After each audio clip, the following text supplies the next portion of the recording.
Okay, now we're going to do step 4, which is selecting the GPS speed. We're going to go to adjustments and then select speed, and then we're going to be able to identify the priority of the speed signal that's coming from the tractor, or we could even set a manual speed if necessary. The SST always requires a speed signal in order to operate as a safety measure.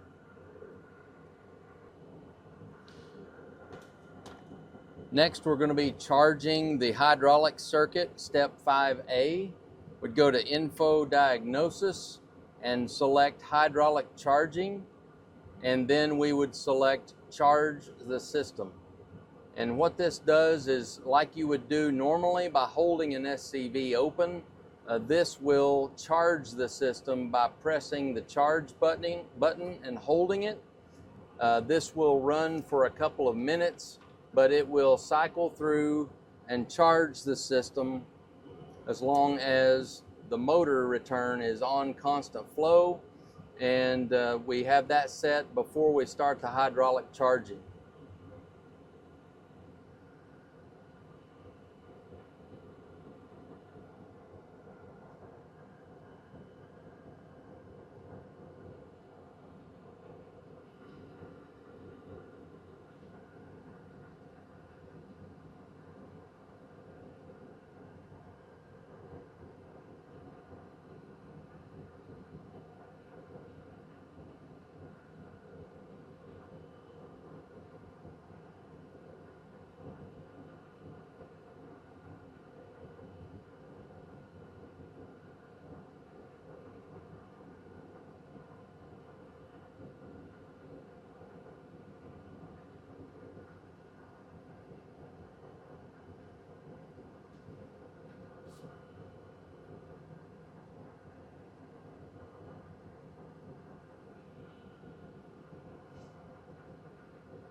So during this cycle, it's charging the coulter system, the pressure system on the coulters. It'll also be charging the hydraulics on the rest of the machine.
Okay, now that the hydraulic charging has been performed, you get a message on screen.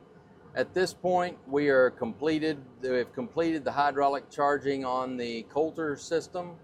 The next thing would be to raise and lower the machine to charge the depth system, the raise and lower of the machine. That is done manually through the SCV, and you would raise and lower the machine approximately 3 times to fully charge the system and remove air from the system. The next thing would be the wing fold circuits. We would also fold the machine 3 times in order to get the air out of the system and fully charge the hydraulic system for the wing fold on folding models.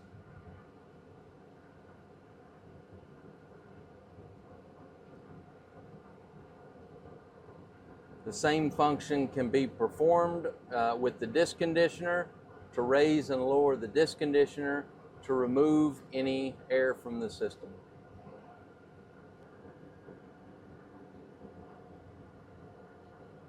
So now that hydraulic charging has been performed, we can now go to rephasing the cylinders. So we go back to the main machine menu and select adjustments, and then select rephase. And this will allow the system to rephase all of the cylinders for the depth and the disc conditioner. At this point, we would hold the rephase button for each of those functions until we get the green check mark.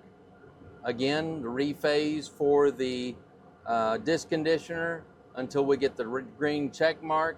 At that point, we have rephased the cylinder system on the Dominator. Now we're back to the work screen. At this point, we are going to calibrate the machine. Step 7A, calibration. We would go to adjustments and then select calibrate. And then the next step is to begin the calibration. Again, we do want to have the SCV in constant flow, set at that 20 to 30% flow, or about 5 gallons per minute. And at this point, we want to begin the calibration by pressing and holding calibrate.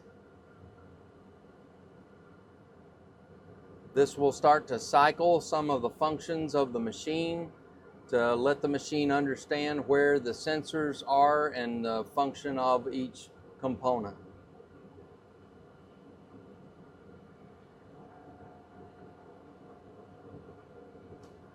Now that the green bar, progress bar, is complete, we press next, and now we're going to tell the machine where ground level is by lowering the machine with the button on the screen. Do not use the SCV. So we're going to hold the lower button until the points have touched the ground, and that will tell the machine where zero depth is in relation to the sensors for the machine.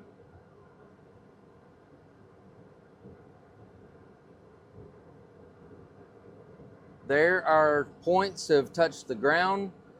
We could raise that back up if we want to fine tune it, but our points are now on the ground, and we're going to select done. And then in a final calibration, it says it's complete, but we do want to save and return. So now we select the save and return. The machine now raises up, and we can then use the SCV to fully raise the machine into the upward position. Okay, so now we're going to go to the work screen, selecting work. Now we can see our individual adjustments. We can make adjustments to coulter pressure by decreasing that or increasing the value to the desired 700 psi that we would like to start. Then we can also make the depth adjustments by selecting the shanks and minimizing that to 10 or up to 12 inches. Each touch of the button will move that about half an inch. You can also make disc conditioner adjustments. This is a percent engagement, and it moves the disc conditioner into 100% engagement, or we can decrease that value by 10% to show that the machine is at 70% engagement, or whatever you prefer. We'll set this back to 100%. The final adjustment that we can make with the machine is the conditioning reel on the rear of the machine, and we can change that to lower it down, or we can raise it up depending on the preference of the customer.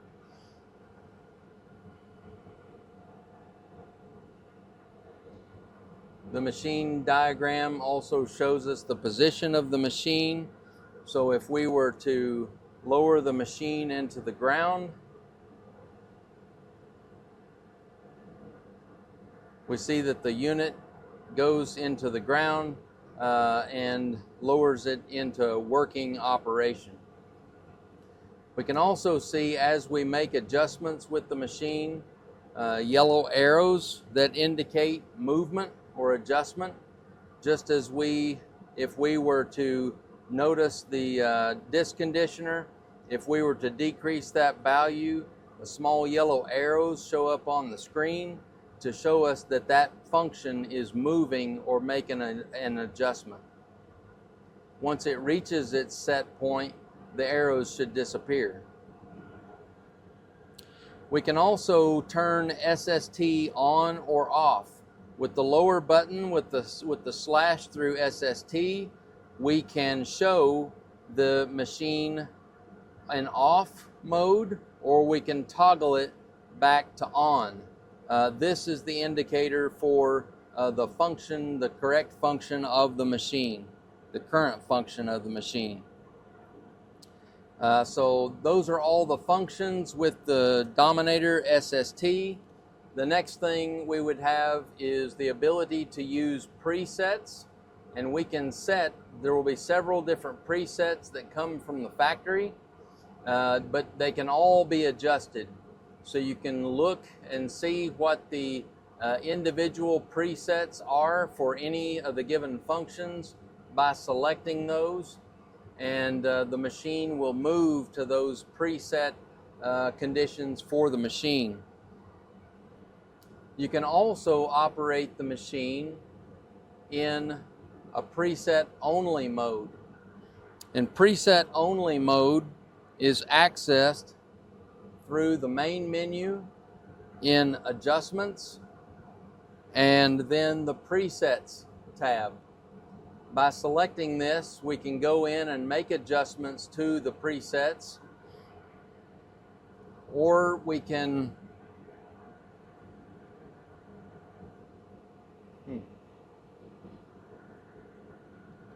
adjustments into the user and then selecting preset only mode.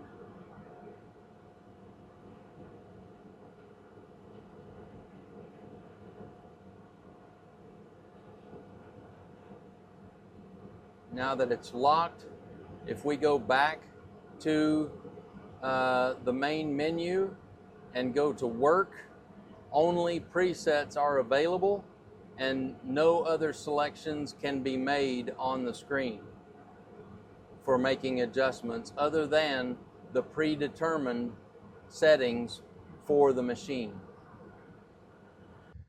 For more information on the Quick Start guides or the Dominator 4861, please visit us at kuhn.com.